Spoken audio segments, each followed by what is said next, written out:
am Gretchen Lewis, 35 years old. Someone who has always believed that special moments with family should bring us closer together. I had looked forward to my parents' 30th wedding anniversary as a rare chance to feel warmth, to reflect, and to cherish one another. But right there in front of all the guests, my parents turned to me with cold faces and said, "What are you doing here? You're not welcome here." Those words fell like a knife, cutting through every hope I had held on to for my own family. On what should have been a day of celebration, they chose to cast me out. Behind them stood my sister, the ever-favored child, her eyes glinting with cruel delight. I didn't scream. I didn't cry. I simply smiled and whispered, "Understood." Yet, when a familiar figure from the past walked in, the smugness on her face vanished instantly. The room fell silent, heavy with tension, as if a storm was about to break. And that was only the beginning. Do you believe that the ones we love most are also the ones who can hurt us the deepest? Leave a comment and share your thoughts.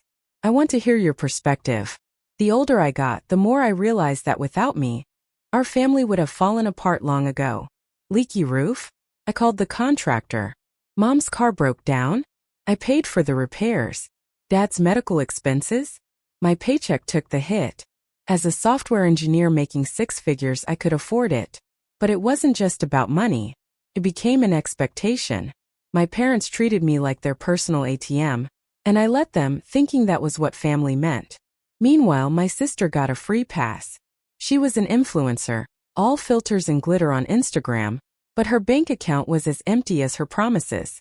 My parents adored her anyway. Her charm, her photos, her so-called brand. They bragged about her to the neighbors, while I was the one wiring money to keep the lights on. It started small. At 25, I paid off Dad's credit card debt $10,000 because he swore it was a one-time thing. It wasn't. By 30, I was covering Mom's hospital copays, their late mortgage payments, even my sister's phone bill when she forgot to pay it. First, I didn't mind. I thought I was helping. But every time I handed over money, my sister would roll her eyes like I was showing off. She'd post about her Malibu photo shoots while I was stuck debugging code to fund her lifestyle. My parents never noticed. They'd say she's building her career, as if my job was just a side hustle. Last year, Mom called me about their 30th wedding anniversary. "We want something special," she said, her voice brimming with excitement. "A big party like the ones in magazines."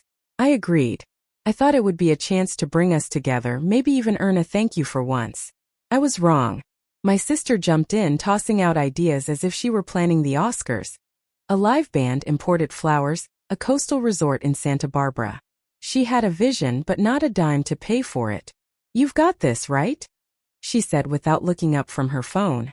I nodded, already calculating the hit to my savings. I booked the resort, a stunning venue with ocean views, famous for hosting high-end events. The deposit alone was $5,000, all on my credit card. I coordinated with the manager, arranged catering for 100 guests, and secured a string quartet for the cocktail hour. My sister kept adding to the list, a custom cake, a photo booth, even a floral arch that cost more than my monthly rent.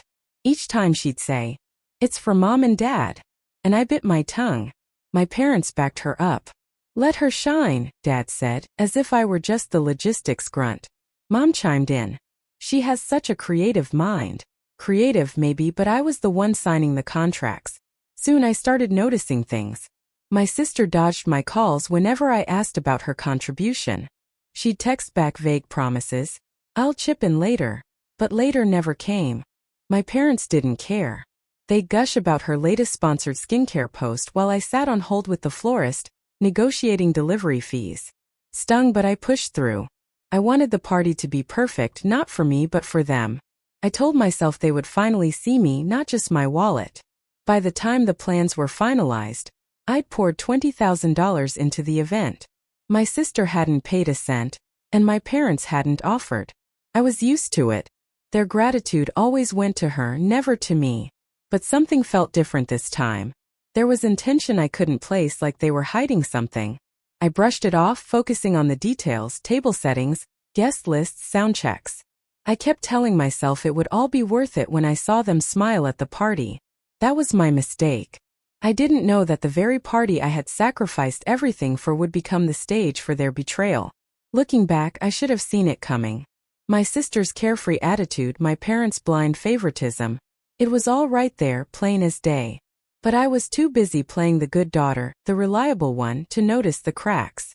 That changed the moment I received a message that turned everything upside down. With the party just weeks away, I dove into the details to ensure everything was perfect. I called the Santa Barbara Resort daily, confirming the layout for 100 chairs, the sound system's volume for speeches, and the timing for the cake delivery. The manager walked me through the schedule. Cocktail hour at 6 o'clock, dinner at 7, dancing by 8. I'd already paid a $5,000 deposit, my credit card taking the hit, and signed contracts for catering and a string quartet. My sister kept texting new demands, a vegan menu option, a spotlight for the dance floor, extra staff for a photo booth. Each one added hundreds to the bill, but when I asked her to cover something, she'd reply, "I'm curating the aesthetic." Curating? I was the one juggling invoices while she posed for her followers. I tried talking to Mom about the costs. "Don't upset your sister," she said, her voice sharp over the phone. "She's putting so much heart into this." Heart. I was coordinating with vendors while she was picking filters for her stories. Dad was no better. "Let her have her moment," he told me during a call, as if my effort was just background noise. I pushed back, mentioning how she hadn't contributed a dime. "You're the responsible one," he said, like it was a compliment. It wasn't. Their words felt like a script they'd rehearsed for years. Always shielding her, always expecting me to carry the load. I swallowed my frustration and kept working, checking the resort's table linens and confirming the bartender's license. Then I noticed her evasiveness. I'd text her about the budget and she'd leave me on read. Once I called and she picked up sounding annoyed. "I'm swamped with collabs," she said, then hung up. Collabs. I checked our family's shared bank account, set up for things like roof repairs. It should have had $20,000, half from me. The balance was $5,000. My stomach dropped. I called the bank, heart pounding, and asked for a transaction history. The clerk confirmed multiple withdrawals, hundreds for clothes, thousands for a weekend getaway, all tied to my sister's card. $15,000 gone. I texted her, explained the account. Her reply, "Relax. It's under control." It wasn't. I called Mom and Dad hoping they'd step in. "She's just borrowing," Mom said, her tone dismissive like I was overreacting. "Don't cause a scene before the party." Dad added, "You've got the means, Gretchen. Can't you handle it?" Handle it? I'd handled their mortgage, their medical bills, now their party. I pulled up the bank statements on my laptop, my hands shaking. The withdrawals weren't random: designer shoes, a hotel in Miami, a car down payment. My parents had access to the account. They'd seen the same statements but told me to keep the peace. Their loyalty to her was a wall I couldn't break through. I wanted to confront her, but the party was too close. I spent my nights double-checking the resort's lighting setup, ensuring the vegetarian entrees were prepped, and confirming the quartet's song list. Every task kept me sane, kept me from exploding. My sister, meanwhile, posted a teaser about the event of the year, taking credit for my work. I was ready to let it slide. Just get through the day. Make my parents happy. Then my phone lit up with a message from Sheila Ramsey, an old friend of my sister's I hadn't spoken to in years. "We need to talk about her," it read. "She's been lying to you." My pulse raced. This was bigger than I'd thought. The message from Sheila sent a chill through me. I hadn't seen her in years, not since she and my sister drifted apart after college. I replied, suggesting we meet at a small cafe in Santa Barbara, a quiet spot away from prying eyes. A week before the party, I sat across from Sheila at a corner table, the smell of coffee doing little to calm my nerves. She looked hesitant, her fingers tapping the edge of her mug. "I didn't want to get involved," she started, her voice low, "but she's gone too far." She slid a folder across the table, stuffed with papers that would change everything. I opened it, my hands steady but my heart racing. Inside were screenshots of texts between Sheila and my sister dating back months. "I lent her $2,000 for a business deal," Sheila explained, her tone bitter. "She never paid me back." The text showed my sister promising repayment, then dodging with excuses. "I'm waiting on a sponsor. Or next month, I swear."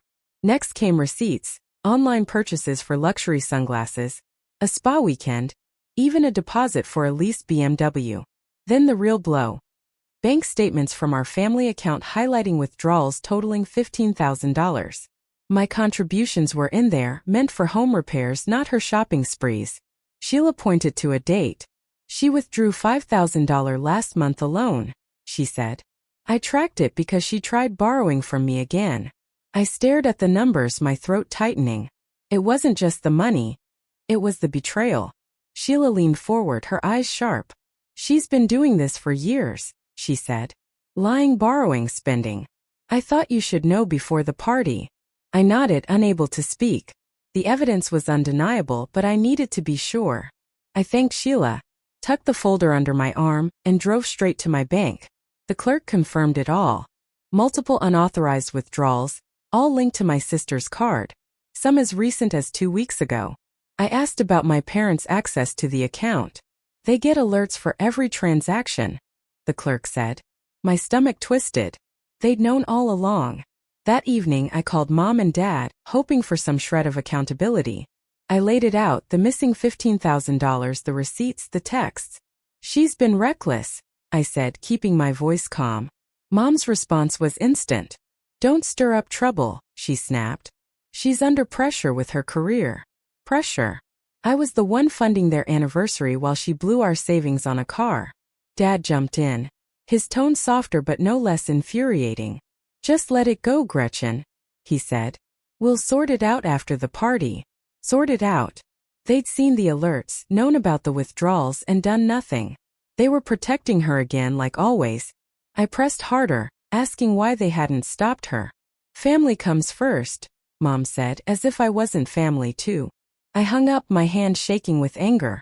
I sat in my apartment, the folder open on my coffee table, staring at the evidence. My sister's lies, my parents' complicity. It was all there in black and white. I thought about confronting her right then, dragging the truth into the open, but the party was too close. I'd spent months planning, poured my savings into it. Canceling wasn't an option. Not yet. But letting her walk away unscathed wasn't either. I closed the folder, my mind racing. Sheila's words echoed. She's gone too far. She had, and my parents had let her. I wasn't going to let this slide. The day of the party arrived, and I was at the Santa Barbara resort by noon, double-checking every detail. I walked through the banquet hall, ensuring the centerpieces were aligned, the microphone levels were set for speeches, and the catering staff had the dessert menu on schedule. Everything was perfect, just as I'd planned. I'd poured my heart and money into this, and for a moment, I let myself believe it might finally earn me some respect. Then I saw my parents near the entrance, their faces tight. Before I could say a word, Mom stepped forward, her voice icy. You're not supposed to be here, she said. Your sister told us you've been causing trouble. Trouble? I'd paid for every detail of this night. I glanced at my sister standing behind them, her arms crossed, a smug look on her face. She says you're stirring up drama, Dad added, his tone clipped. You're not welcome. The words hit like a punch. My own parents at the party I'd funded were kicking me out. Guests nearby turned, their conversations faltering. I kept my composure, my voice steady. Is that what you think? I asked, locking eyes with my sister. Her smirk flickered, but she doubled down. You've been spreading lies about me, she said, loud enough for the crowd to hear. You're jealous of my success. Lies? I'd spent the last week with Sheila's folder burning a hole in my conscience. I wasn't going to let her rewrite the narrative.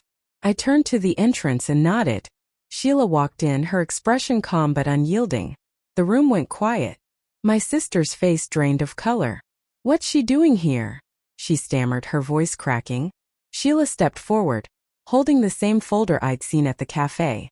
Tell them, she said, her tone sharp. Tell them how you took $15,000 from the family account. Gasps rippled through the crowd. My sister's eyes darted to our parents, then back to Sheila. That's not true, she snapped, but her hands were shaking. You're making this up. Sheila didn't flinch. She opened the folder, pulling out a bank statement and holding it up. These are your withdrawals, she said. Closed trips, a car deposit. Want me to read the dates? The guests leaned in, whispering, their eyes darting between us. My parents tried to intervene. "This isn't the place," Mom hissed, grabbing my arm. I pulled away. "No," I said, my voice louder now. "You knew about this and told me to let it go." Dad's face reddened. "Keep your voice down," he muttered, glancing at the crowd. But it was too late. The whispers grew louder. Phones were out, recording the chaos. My sister tried to salvage it, stepping towards Sheila. "You're just bitter," she spat. "You've always been jealous." Sheila didn't budge. "I lent you money. You never repaid," she said. "And I'm not the only one you've lied to." The tension was electric, every guest hanging on their words. I stood back, watching my sister unravel. She'd built her life on appearances, and now it was crumbling in front of everyone. I didn't need to say more. Sheila's evidence and her own panic were enough. The air in the banquet hall was still buzzing from the confrontation. I stepped away from the crowd, my heart pounding but my resolve firm. I found Emily, the resort manager, near the catering station, her clipboard in hand. "I need to talk to you," I said, my voice steady despite the chaos behind me. Emily raised an eyebrow but nodded, leading me to a quiet office. I didn't waste time. "I'm withdrawing my credit card from the event," I told her. "Cancel all payments." Her eyes widened. "That's a $5,000 deposit," she said, checking her records. "And the remaining balance, another $15,000, is due today." I nodded. "I'm done covering it." Emily hesitated, then picked up her phone to call the vendors. I stood there watching her dial, knowing there was no turning back. Within minutes, the catering team got the call. They started packing up, pulling trays of appetizers from the tables.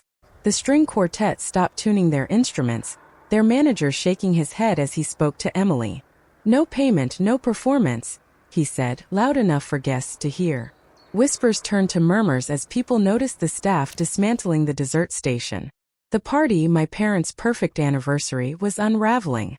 I felt a pang of guilt, but it was drowned out by the weight of everything I'd carried for years.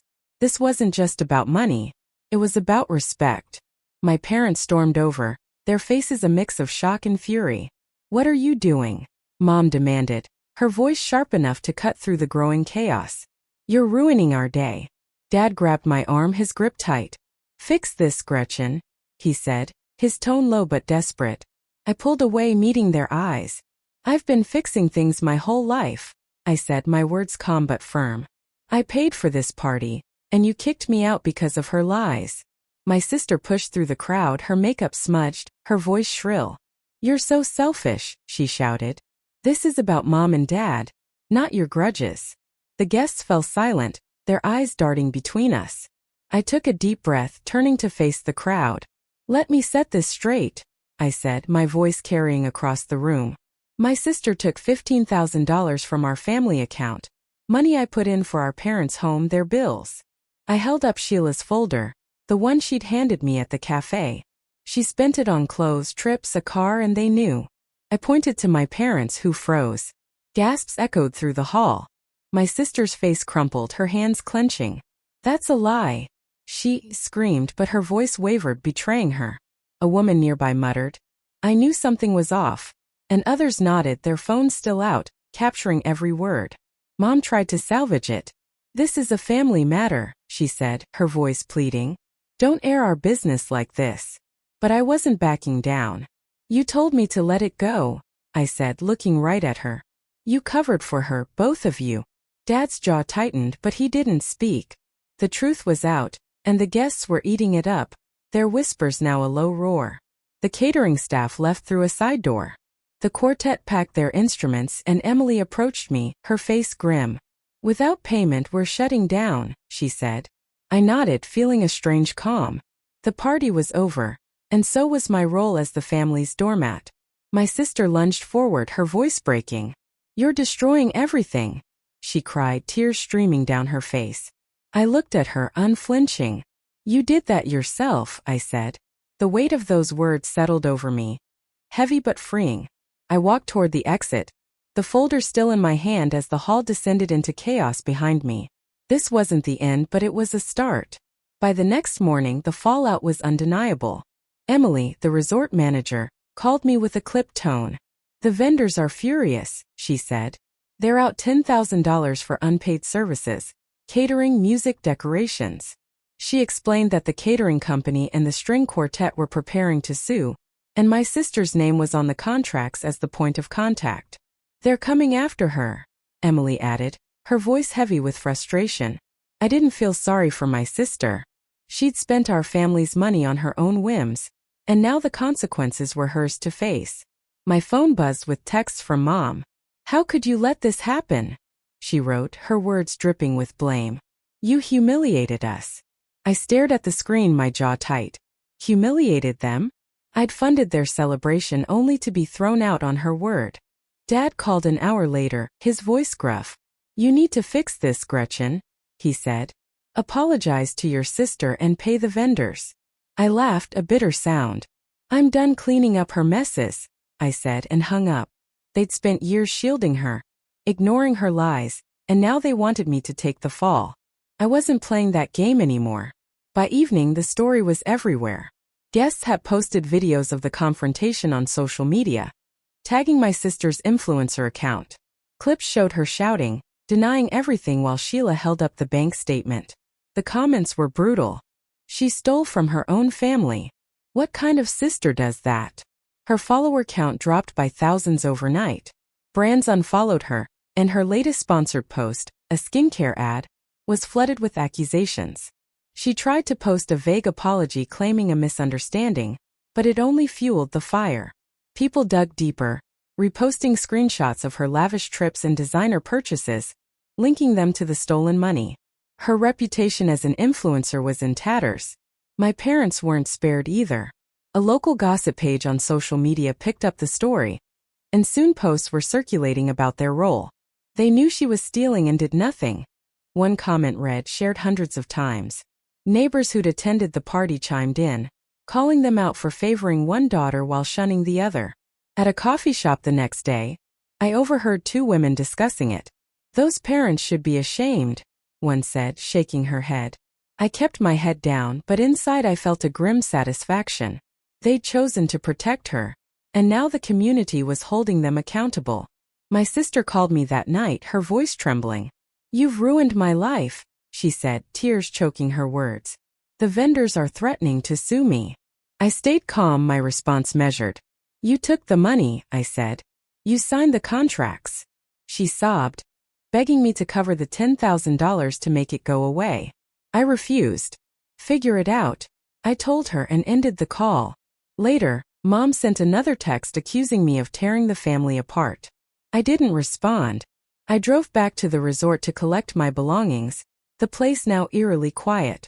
Emily handed me a refund check for part of my deposit, her expression sympathetic. I'm sorry it came to this, she said. I nodded, tucking the check into my bag and walked out. The weight of their blame lingered, but I felt lighter than I had in years. I'd carried their expectations for too long, and now I was done. The truth was out, and the consequences were theirs to bear. I had my own life to rebuild. Weeks after the party collapsed, I made a choice that changed everything. I sat down with my accountant and severed all financial ties with my family. No more shared accounts. No more covering their bills. No more bailing them out. I closed the family fund I'd contributed to for years, the one my sister had drained for her own gain. It felt like shedding a heavy coat I'd worn for far too long. For the first time, I put my money into myself. My apartment, my savings, a weekend trip to clear my head. I started therapy, something I'd avoided for years, and began unraveling the guilt I'd carried for being the family's fixer. I wasn't their hero anymore, and that was okay. My sister's life unraveled differently. The catering company and string quartet followed through on their threats, filing lawsuits against her for $10,000 in unpaid services. She tried to dodge the legal notices, but the resort's contracts had her name, not mine. Her lawyer sent me a letter suggesting I share responsibility since I'd initially funded the event. I didn't respond. She'd made her choices and I wasn't cleaning up her mess anymore. On social media, her influencer career was dead. Her follower count plummeted to under 1,000, and brands dropped her like a bad habit. Comments on her old posts were ruthless, calling her out for lies and theft. She posted a tearful video claiming she'd been misunderstood, but it only drew more scorn. I didn't watch it. I'd seen enough. My parents faced their own reckoning. The community's judgment didn't let up. Local forums and social media groups kept the story alive with posts dissecting their favoritism. How do you let one daughter steal and blame the other? One viral thread read, shared over 1,000 times. Neighbors stopped inviting them to gatherings, and their church group grew distant. Mom called me one evening, her voice trembling. "We're the talk of the town," she said, as if I could fix it. "You need to make this right." I stayed calm, my words steady. "You chose her over me," I said. "Live with it." Dad sent a text later asking me to reconsider for the sake of family. I left it on read. Their silence during her theft had cost them my trust. I moved forward, finding peace in small things. I took up hiking, spending weekends on trails outside Santa Barbara, the ocean breeze clearing my thoughts. I reconnected with old friends, ones who didn't expect me to solve their problems. Sheila reached out, checking in over coffee. "You did the right thing," she told me, her voice warm. I nodded, grateful for her honesty that started it all. At work, I threw myself into projects, earning a promotion I'd put off chasing to deal with family drama. My life felt lighter, like I'd reclaimed space I didn't know I'd lost. The lesson hit me slowly but clearly. Boundaries weren't selfish. They were survival. I'd spent years trying to hold my family together, thinking it made me strong. But strength wasn't carrying everyone else's weight. It was knowing when to let go. Cutting them off hurt, but it freed me. I didn't need their approval to be whole. My sister's lawsuits, my parents' disgrace, they were consequences of their own making. I'd given enough. Now I was building a life for me, one step at a time. And the peace I found was worth every sacrifice.